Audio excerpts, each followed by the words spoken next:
Media में मौजूद agents और जर्नलिस्ट, दिन ब दिन तेजी से फैलने वाली मादा परस्ती और झूठी तारीख, इन सब के जरिए फ्री मेसन्स और हिंदू ज़ायनिस्ट ने बड़ी कामयाबी से हमारी कौम के एक बड़े हिस्से को सेक्युलर बना डाला।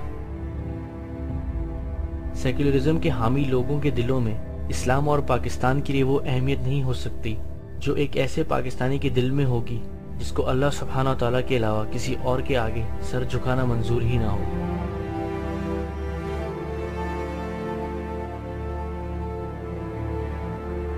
पाकिस्तान की अहमियत को सेक्युलरिज्म के जरिए ख़त्म करने का मकसद यही है कि जब 1971 की हिकमत अमली दोबारा दोहराई जाएगी तो कौम रूहानी नुकसानात को नज़रअंदाज करते हुए मादा परस्ती की वजह से जिस्मानी फ़वाइद को हासिल करने की कोशिश करेगी, और जब पाकिस्तान को तोड़ा जाए तो उनको इसी में अपना फ़ायदा नज़र आए। पाकिस्तान के टूटने में फ़ायदे का तस्वुर देने वाले उसी तरह के लोग हैं जिस तरह 1971 में थे। अफसोस इस बात का है कि हमारी कौम ने आज भी अपनी गलतियों से कुछ सबक हासिल नहीं किया, और इसी वजह से हम नाकाम हैं मौजूदा दौर के मुक्ति बाहिनी और एक से जायद शेख मुजीब को पहचानने में।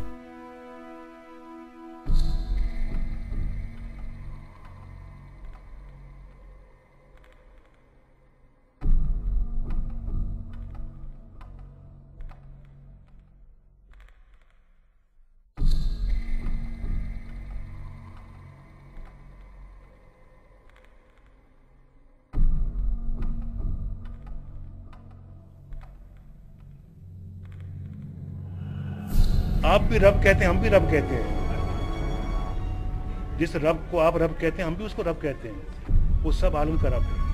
जिसको आप रब कहते हैं हम भी उसी को रब कहते हैं। जिसको आप पूछते हैं रब को, उसको हम भी पूछते हैं। तो ये सब क्या है?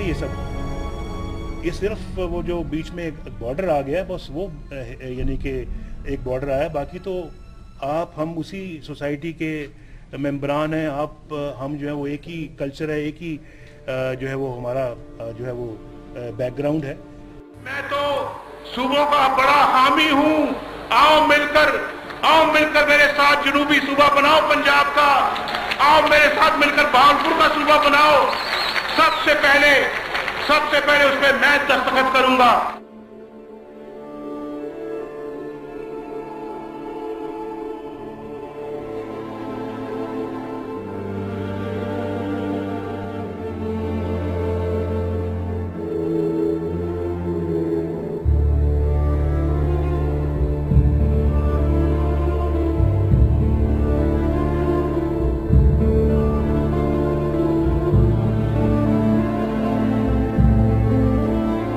जब पाकिस्तान आजाद हुआ तो ये हमारे भैया लोग पनाह लेने के लिए इधर आए, पनाह गजीन है। हम इसको पश्तो जुबान में पनाह गजीन के, पनाह लेने वाले। हिंदुस्तान में जूते कहां के?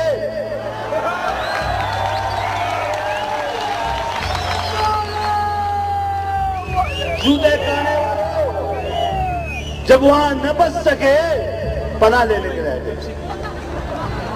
हमारे साथ पनाह देने वालों को तुम अब कहते हो कि आप गैर मकामी है। तारीख गवाह है।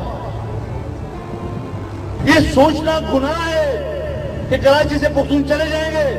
सोचने वाला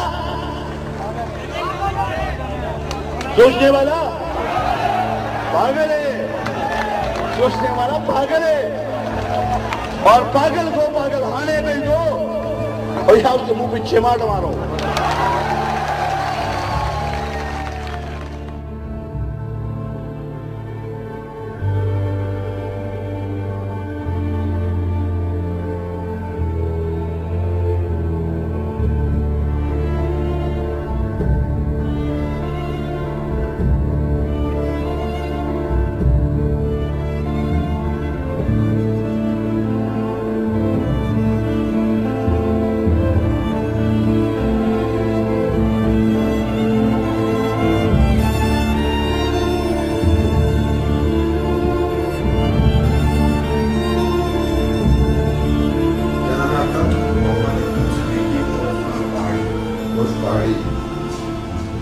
रहते कहाँ है?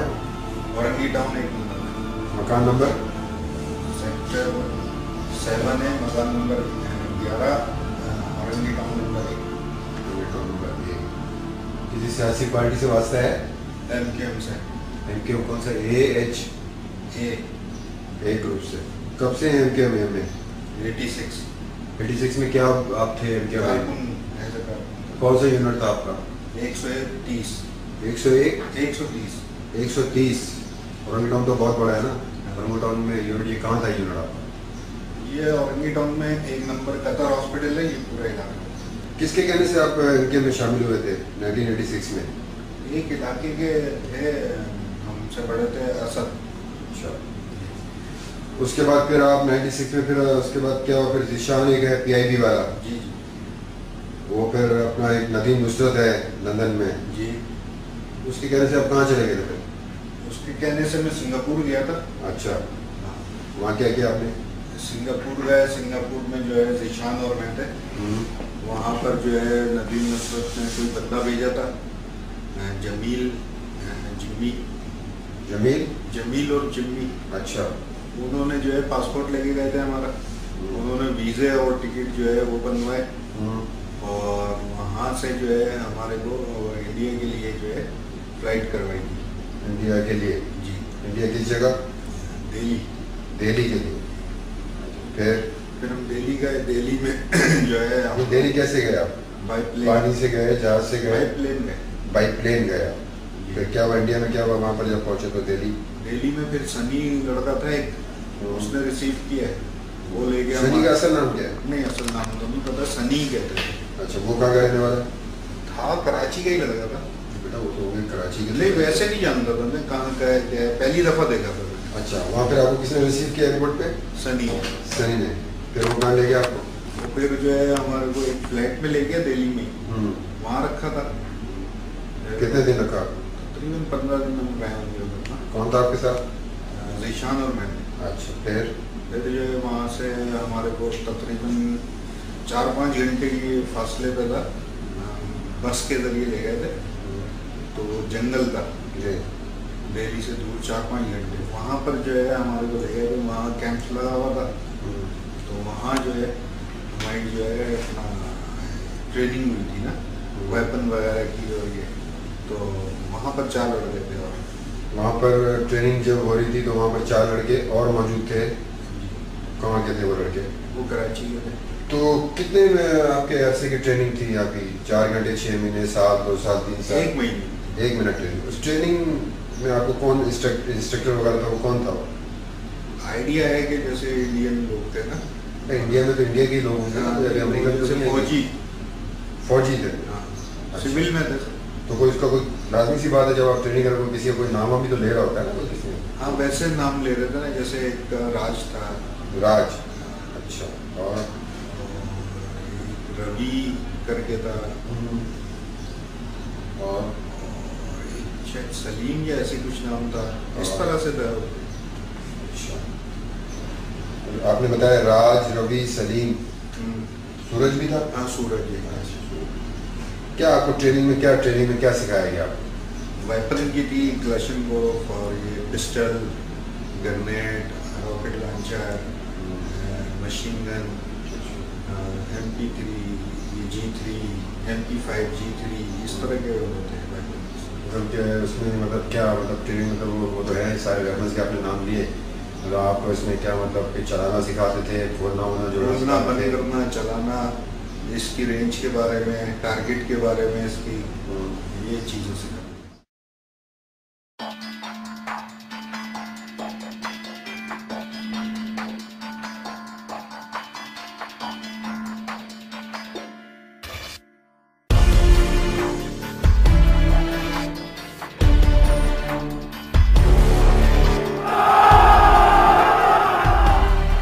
The magnetic Sheikh Mujib 6-point program, which he has said he will defend at gunpoint if necessary,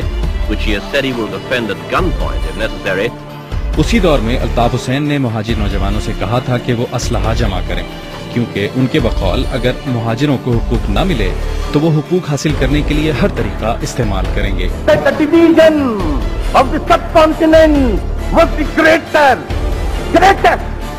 blunder in the history of mankind. It was not the division of the land, but the division of the blood.